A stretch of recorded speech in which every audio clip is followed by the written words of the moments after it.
নমস্কার, আমি হিমাদ্রি। আপনারা কেমন আছেন সবাই? আজকে আমি এই বেনারসি সিল্ক শাড়িটা দিয়ে সাউথ ইন্ডিয়ান লুকে একটা স্টাইলিং করতে চলেছি। জানি না কতদূর কী হবে, তবে চেষ্টা করব। খুব একটা ভালো মেকআপ করতে আমি পারি না, তবে দিদির মেয়েকে বলেছিলাম, সে আমাকে এই সফট লুকে মেকআপ করে দিয়েছে। আর এই যে সুন্দরভাবে হেয়ার স্টাইলিংটা দেখছেন গাজরা লাগানো, সেটা আমাকে দিদি বেঁধে দিয়েছে। আজকে যাচ্ছি আমরা বৌমনির আশীর্বাদ সেরিমানিতে। এইদিকে যেমন আমরা রেডি হচ্ছি, ওইদিকে তেমন মা, মাসি, জেঠিমা সবাই ওই দিকটাই রেডি হচ্ছে। আমরা যেহেতু এইদিকে সাজতে ব্যস্ত, তাই আমি ওইদিকে ক্যামেরা নিয়ে যেতে পারলাম না। আর এই বেনারসি সিল্ক শাড়িটা কিন্তু আজকের এই আশীর্বাদ সেরিমানিতে যাওয়ার জন্যই স্পেশালভাবেই নেওয়া হয়েছে। যখন আমরা আশীর্বাদের জন্য শপিং করতে গেছিলাম, তখন আমার এই শাড়িটার উপর নজর আটকে যায়। আমার আর অন্য কোনো শাড়ি ভালোই লাগছিল না।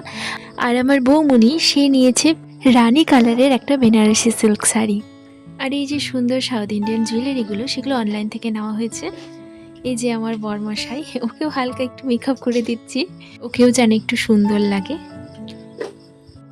তারপর ফাইনালি আমরা রেডি। আমাদেরকে কেমন লাগছে অবশ্যই জানাবেন। এই যে সাউথ ইন্ডিয়ান লুকে এরকমভাবে সাজবো, সেটা আমার অনেক দিনের একটা মনোবাসনা ছিল। ফাইনালি আমি সাজতে পেরেছি। অবশ্যই জানাবেন আমাকে কেমন লাগছে, আমাকে না, আমাদের দুজনকে কেমন লাগছে।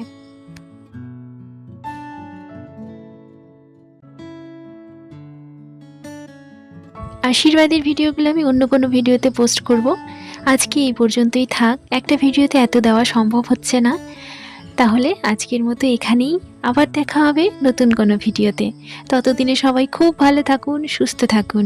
আর আমার এই ভিডিওগুলি যদি ভালো লাগে, তো অবশ্যই একটা লাইক করবেন। টাটা।